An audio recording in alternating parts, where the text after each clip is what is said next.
Même si toutes sont des pommes ramassées, je sépare les pommes les plus abîmées de celles en meilleur état afin de pouvoir en fait, utiliser en premier celles qui sont, le plus touchées. C'est comme ça qu'en fait on goupille au mieux, pour qu'il y ait le moins de pertes possible.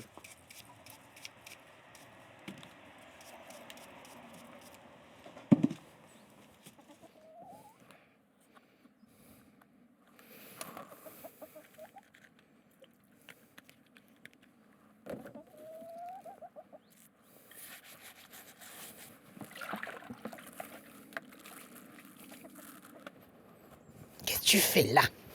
Non, non, non, non, non. Sous, sous, sous, sous. Sous, sous, sous, sous.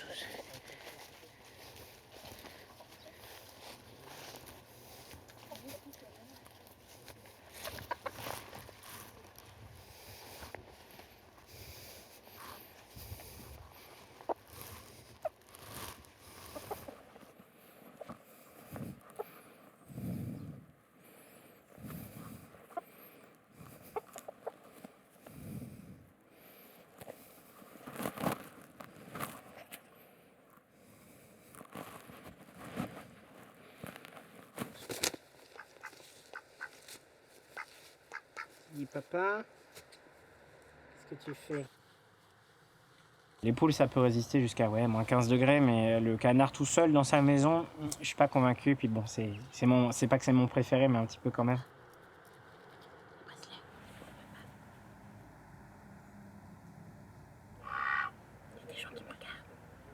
J'ai été le chercher quand il était tout petit et qu'il tenait dans la paume de ma main, donc du coup c'est vrai que j'essaye de le faire vivre aussi longtemps que je peux, sachant que je sais pas combien de temps il vivra.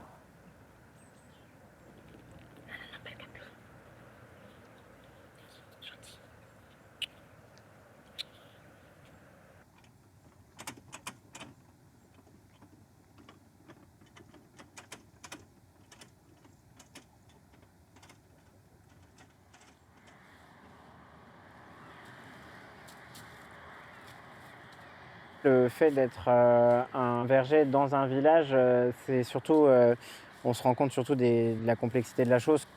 Les agriculteurs en fait autour mettent des pesticides dans leurs champs et qu'on rattrape du coup par le fait de ne pas traiter ici tous les insectes nuisibles.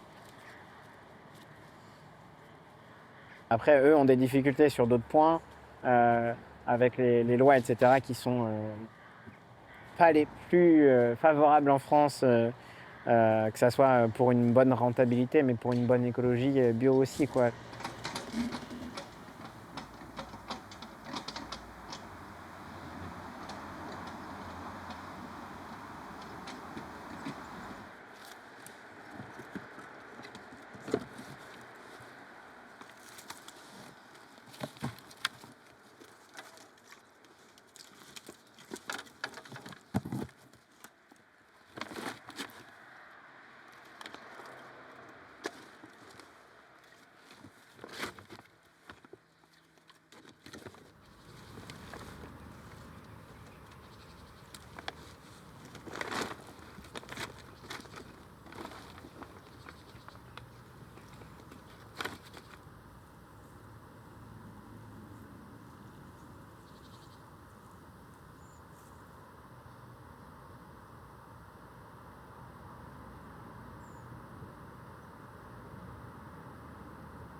Depuis que je suis tout petit, j'ai toujours vu mon père faire. Donc quand j'étais gosse, c'était vraiment dans la grande casserole en cuivre sur le gaz dans la cuisine.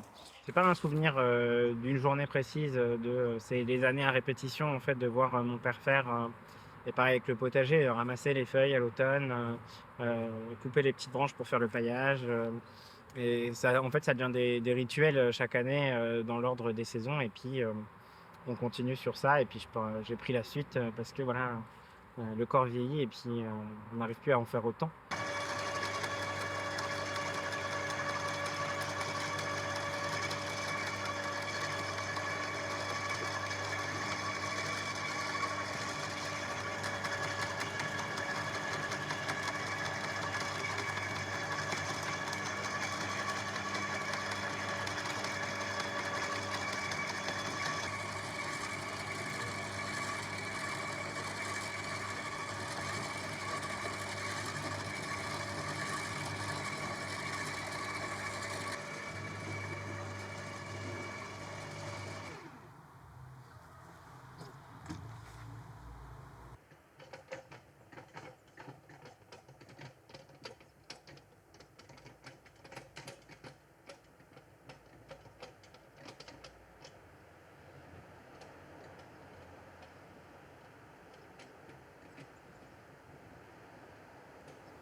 coup, une fois qu'on a fini les semis, les plantations, la récolte, l'entretien pour l'hiver, là, c'est les derniers préparatifs vraiment avant d'avoir plus rien à faire, puisque du coup, une fois que tout est protégé pour les plus grands froids, le gel, et effectivement, après, il ne reste plus qu'à consommer en fait les légumes qu'on a hivernés, mais il n'y a plus d'entretien à faire, on ne tombe plus. À la rigueur, on met juste des graines aux oiseaux et ce genre de choses, mais on va plus avoir des grandes tâches à faire, quoi. C'est ça le. Après, bon, là, c'est le retard qui a pris qui fait qu'il me reste des choses à faire.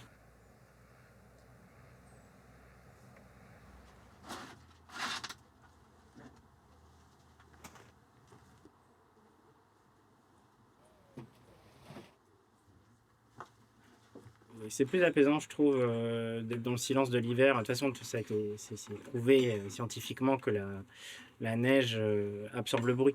Donc, c'est vrai que de toute façon, voilà, il y a quand même un certain calme à avoir le jardin vide et sous la neige, idéalement. Bon, là, c'est pas encore le cas, mais on n'est pas assez haut en altitude.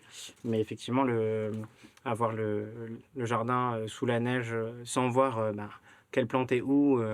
Et qu'est-ce qui va refleurir, c'est assez sympa aussi, ça donne un autre visage au jardin.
Fait la taille des arbres pour les préparer pour le printemps. Donc on coupe tous les gourmands. Donc les gourmands, c'est les branches qui sont toutes droites en hauteur et qui ne se recourbent pas. C'est vraiment des piquets vers le haut. Là on est en février, donc février-mars grand max, parce que justement en fait la sève est plus basse dans l'arbre.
C'est vraiment le renouveau avec le printemps où on se prépare pour la future saison.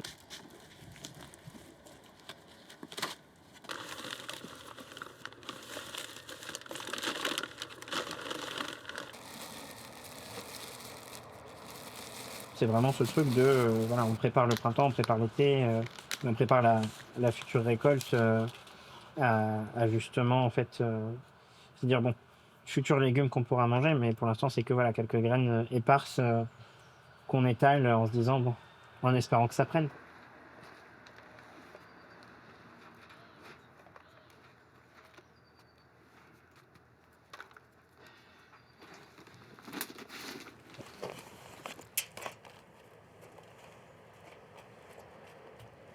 C'est beaucoup de travail parce que c'est les surveiller du moment où les plantes jusqu'à à ce que ça soit des bons semis et qu'ils soient suffisamment grands pour être en pleine terre. Et puis une fois que c'est en pleine terre, il faut pas non plus qu'il regèle ou qu'il pleuve trop et que ça prenne trop la flotte et que ça pourrisse. Enfin, c'est vachement aléatoire en fait. C'est pas parce qu'on a planté quoi que ce soit que il y a un résultat forcément à la fin. Donc c'est toujours un peu du suspense de ce qui va se passer.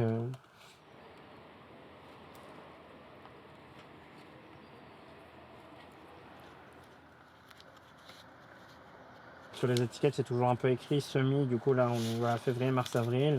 Et récolte août, septembre, octobre. Donc, du coup, bon, c'est pas une science exacte. Hein. Il faut faire ses tests. Et puis, une fois que